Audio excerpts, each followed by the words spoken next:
Assalamualaikum warahmatullahi wabarakatuh.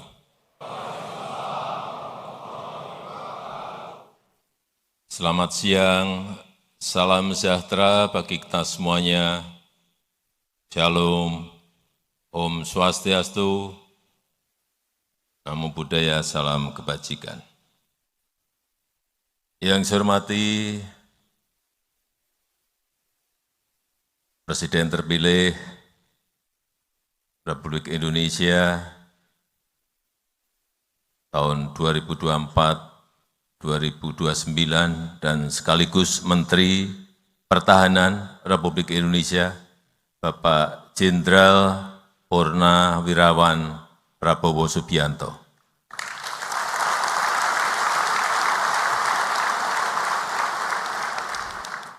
Yang saya hormati para Menteri Kabinet Indonesia Maju yang tidak bisa saya sebut satu persatu, Panglima TNI, Kapolri, Kepala Staf Angkatan, Kasat, Kasal, dan Kasau,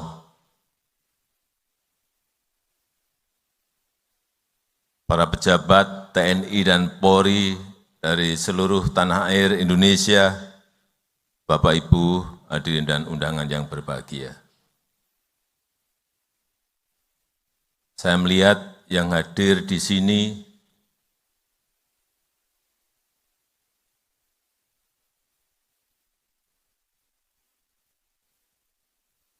wajahnya cerah semuanya.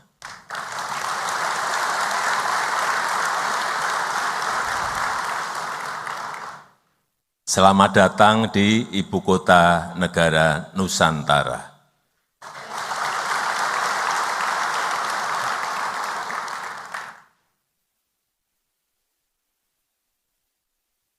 Tiga minggu yang lalu, Panglima TNI dan Kapolri menyampaikan, Pak, kami ingin mengumpulkan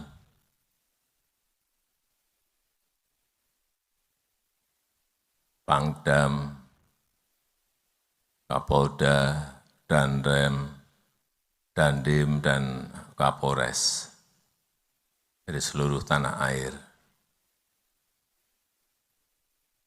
Saya sampaikan, saya tanya, di Jakarta, enggak Pak, kalau bisa di IKN.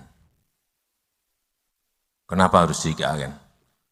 Karena, Pak, banyak yang belum tahu Pak, IKN.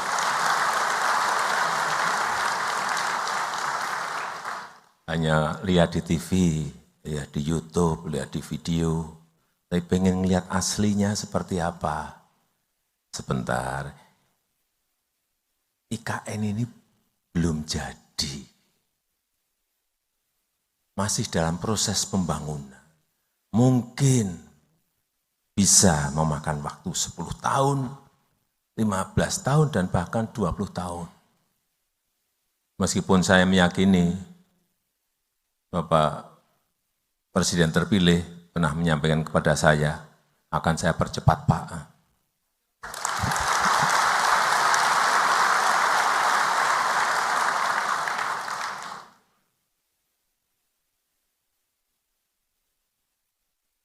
Bapak Ibu, kenapa saya mengajak untuk pertemuannya di IKN? Yang pertama memang saya ingin saudara-saudara semuanya melihat IKN. Melihat progres kota masa depan itu seperti apa. Melihat semangat transformasi itu seperti apa. Agar apa? Agar semangat transformasi yang ada itu bisa Bapak Ibu bawa pulang ke daerah, ke wilayah, untuk dikembangkan di daerah masing-masing. Baik, karena di sini gedungnya harus green building, di sini transportasinya nanti harus transportasi hijau, pemakaian listrik yang kita ada sekarang ini juga dari energi hijau, itulah masa depan dunia. Dunia semuanya menuju ke sana semuanya. Dan kita ingin juga menuju ke sana tapi mendahului dari yang lain. Dan kita tahu setiap pemimpin pasti memiliki cita-cita, pasti memiliki visi, pasti memiliki mimpi besar yang ingin diraih. Misalnya, mewujudkan pembangunan Indonesia sentris dalam rangka pemerataan dan keadilan. Bukan hanya Jawa sentris, tapi Indonesia sentris. Kemudian juga mewujudkan Indonesia emas di 2045. 20 tahun yang akan datang, target kita sudah mencapai GDP lebih dari 23.000 GDP per kapita 23.000 US dollar. Untuk apa? Mewujudkan Indonesia emas 2045 untuk kemajuan dan kemakmuran bangsa. Dan di mana untuk menggapai itu tidak jarang kita mempertaruhkan banyak hal. Karena keputusan besar apapun itu pasti ada resiko, pasti ada tantangan. Dan Bapak Ibu sebagai pemimpin, sesuai dengan tugas dan wewenangnya, sesuai dengan jenjang kepemimpinan di TNI dan Polri, dalam lingkup baik kabupaten, kota, provinsi, maupun nasional, ya harus berani memutuskan, berani mengambil langkah, baik langkah kecil, langkah besar, maupun langkah sedang, semuanya harus berani untuk hal-hal yang berdampak besar bagi negara kita. Mulai dari kabupaten, kota, provinsi, naik ke atas. Menjadi sebuah agregat nasional. Dan juga perlu saya sampaikan bahwa kepindahan IKN, Ibu Kota Nusantara ini bukan sekedar pindah gedung, bukan sekedar pindah istana, bukan sekedar pindah lokasi, atau berubah tempat kerja, bukan itu. Tapi yang kita inginkan, keinginan besar kita adalah ada perubahan pola pikir kita, mindset kita, ada perubahan pola kerja kita, ada perubahan budaya kerja kita. Yang kita inginkan itu, dari yang tidak efisien menjadi efisien, jadi dari yang muter-muter menjadi cepat, ada target waktu, dari yang berbelit-belit menjadi simpel dan sederhana. Karena sudah sering saya sampaikan ke depan, negara yang cepat akan mengalahkan negara yang lambat.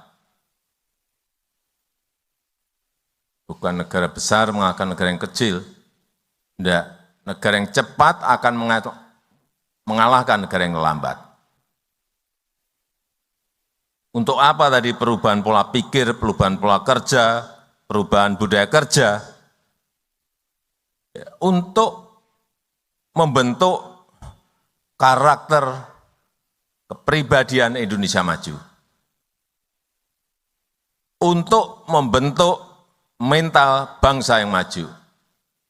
Kalau kita enggak mengarah ke sana, sulit kita bersaing dengan negara-negara lain. Semangat ini yang saya harapkan bisa saudara-saudara bawa sekembalinya dari IKN Nusantara.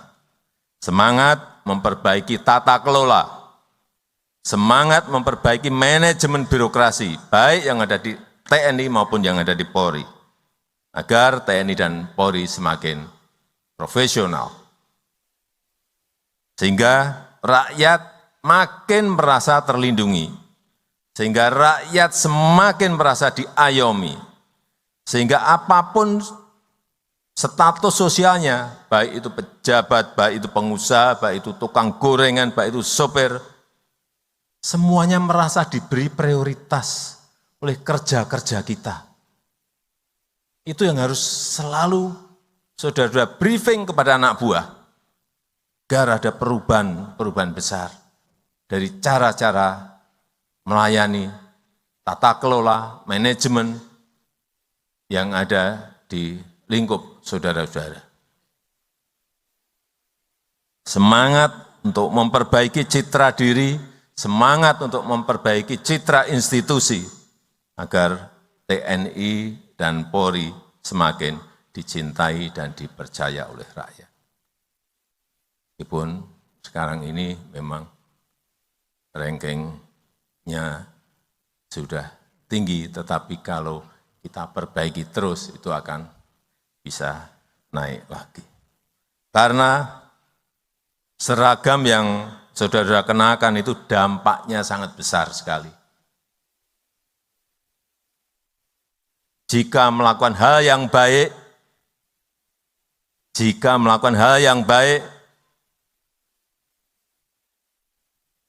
saudara-saudara semuanya akan dicintai dan dihormati rakyat.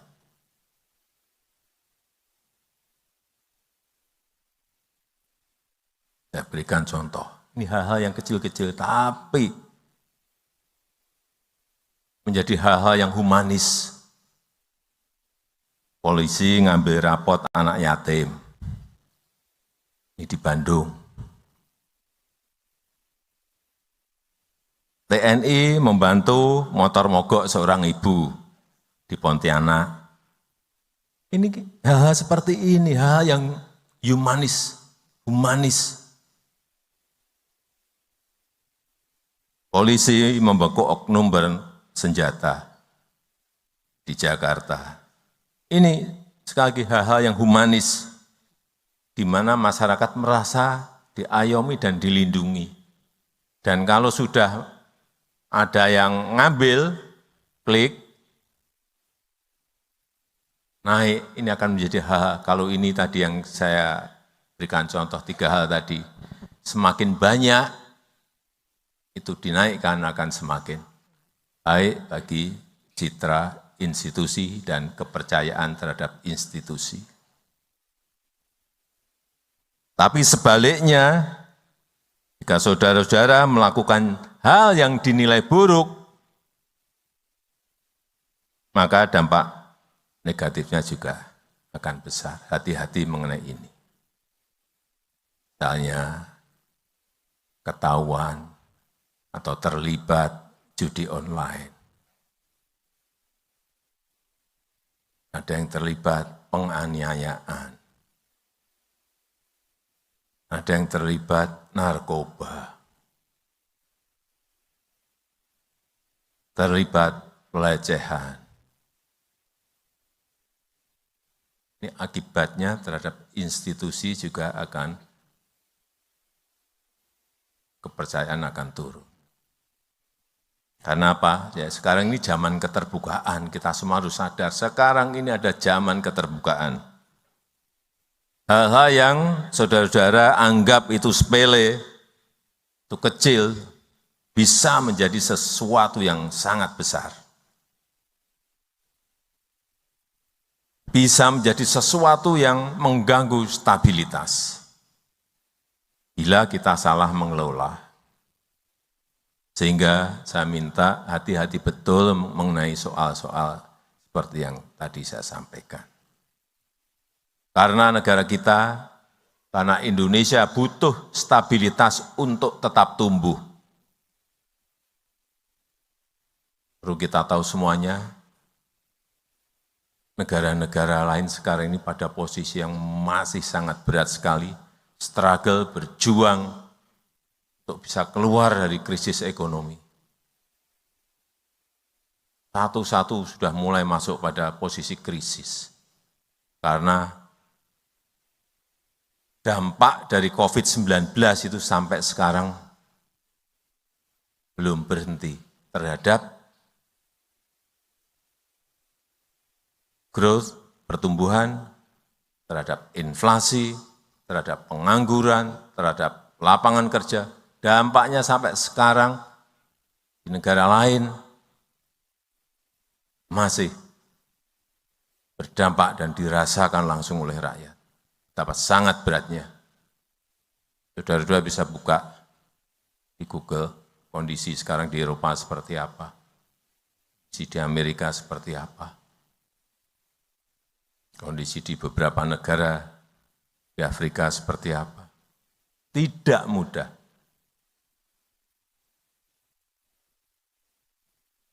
...96 negara masuk menjadi pasiennya IMF. Sekali lagi, negara kita Indonesia butuh stabilitas untuk tumbuh. Butuh stabilitas untuk melakukan pembangunan. Enggak mungkin negara yang berkonflik bisa membangun, enggak mungkin. Coba aja lihat di negara-negara di Timur Tengah yang konflik. Sudah berapa tahun mereka berkonflik, apa bisa membangun? Enggak mungkin bisa. Enggak mungkin tumbuh dan enggak mungkin bisa membangun. Di mana untuk menjaga stabilitas itu butuh TNI dan Polri yang profesional. Butuh TNI dan Polri yang dipercaya oleh rakyat. Lagi, apalagi di tengah dunia yang sedang tidak baik-baik saja. Rivalitas, geopolitik yang memanas, perang dagang, perlombaan senjata, menambah ketidakpastian dunia,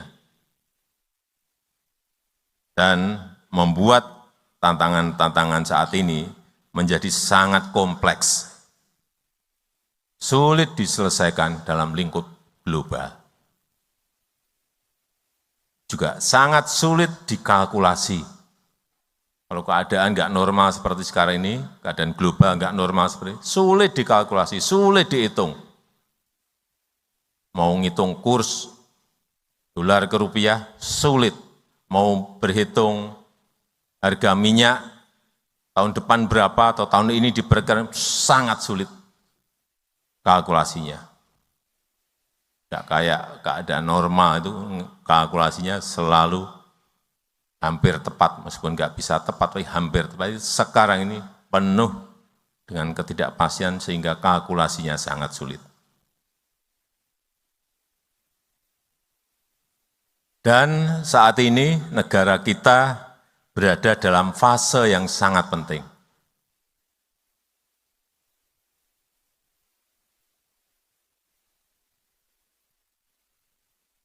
Supaya kita sadar semuanya, Oktober bulan depan itu ada pelantikan presiden dan wakil presiden terpilih.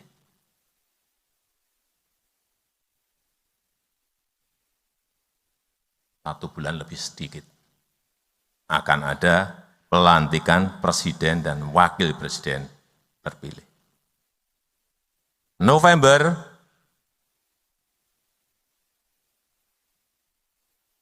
akan ada pemilihan serentak, pilkada serentak kepala daerah, baik itu gubernur, bupati, dan wali kota. Sehingga saya minta TNI dan Polri harus betul-betul menjaga stabilitas yang sudah terjaga sampai saat ini. Hal-hal yang kecil-kecil segera selesaikan, jangan menjadi sebuah persoalan yang membesar. Segera, secepatnya.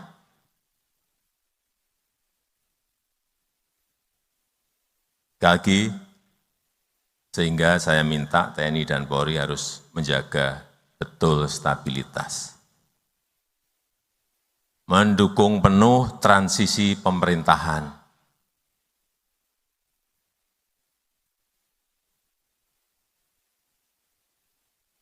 agar mulus. Pemerintahan yang saya pimpin akan dilanjutkan oleh pemerintahan baru yang dipimpin oleh Bapak Jenderal TNI Purnawirawan Prabowo Subianto.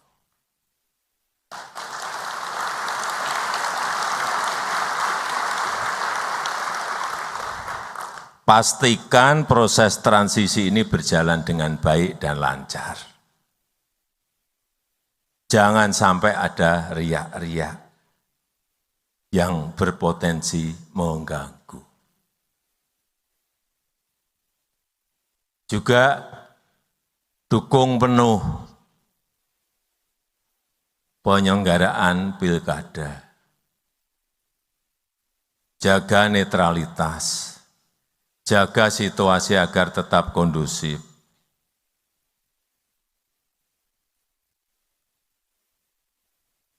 Terakhir, saya ingin mengingatkan kembali terkait dengan kekerasan kepada perempuan dan anak. Saya minta TNI dan Polri bisa menjadi institusi yang pertama. Sekali lagi, saya minta TNI dan Polri bisa menjadi institusi yang pertama bagi perempuan dan anak dalam mencari perlindungan.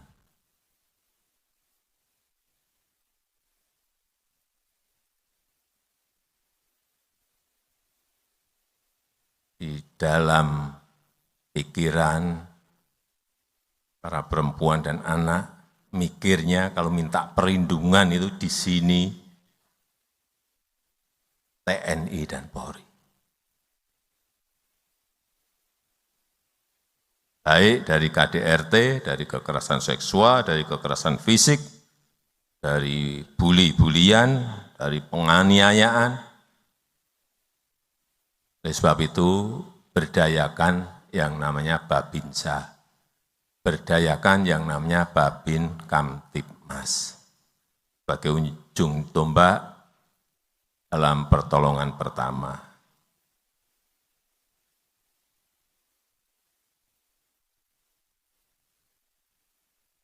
Sebelum menutup, saya ingin menyampaikan ucapan terima kasih yang sebesar-besarnya atas dedikasi, atas kerja keras saudara-saudara selama ini.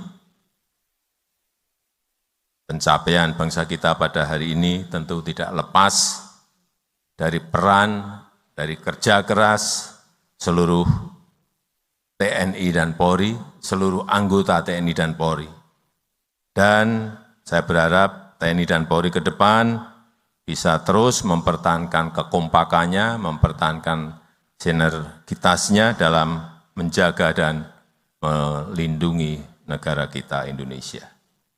Dan saya mohon maaf jika dalam 10 tahun ini selama memimpin ada hal yang dirasa kurang berkenan, ada hal-hal yang dirasa belum maksimal, baik dalam kebijakan maupun dalam kita berinteraksi. Nah, saya kalau ke daerah itu pasti ketemu Kapolres, pasti ketemu Dandim, pasti ketemu Danrem, pasti ketemu Pangdam, pasti ketemu Kapolda. Kadang-kadang ada yang saya salami, ada yang enggak saya salami. Ada yang luput, enggak salaman. Waduh, masa saya enggak disalami sama Presiden. Padahal saya Pangdam. Saya kan enggak apa Pangdamnya yang mana. Kapolda yang mana kalau enggak ngenalin. Polresnya yang mana, Dandimnya yang mana, dan remnya yang mana. Kalau luput nyalami saja bisa masalah. Wah, Presiden nggak mau nyalamin saya. Sekali lagi, saya mohon maaf jika 10 tahun lama memimpin ada hal yang kurang berkenan, ada hal yang belum maksimal dan belum baik, baik dalam kebijakan maupun dalam berinteraksi. Dan mumpung masih berada di IKN, setelah kegiatan nanti kita akan foto bersama, tapi di saudara-saudara juga akan saya ajak keliling. Saya tahu enggak mungkin kalau di TNI dan Polri kan enggak mungkin ada yang 1-2 tahu-tahu ke sumbu kebangsaan sendiri. Tapi pengen, tapi enggak berani ke sana lah, nanti saya ajak.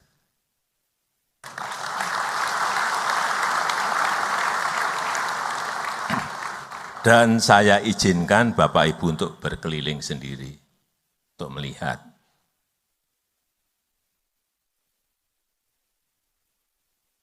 Saya rasa itu yang ingin saya sampaikan dalam kesempatan yang baik ini.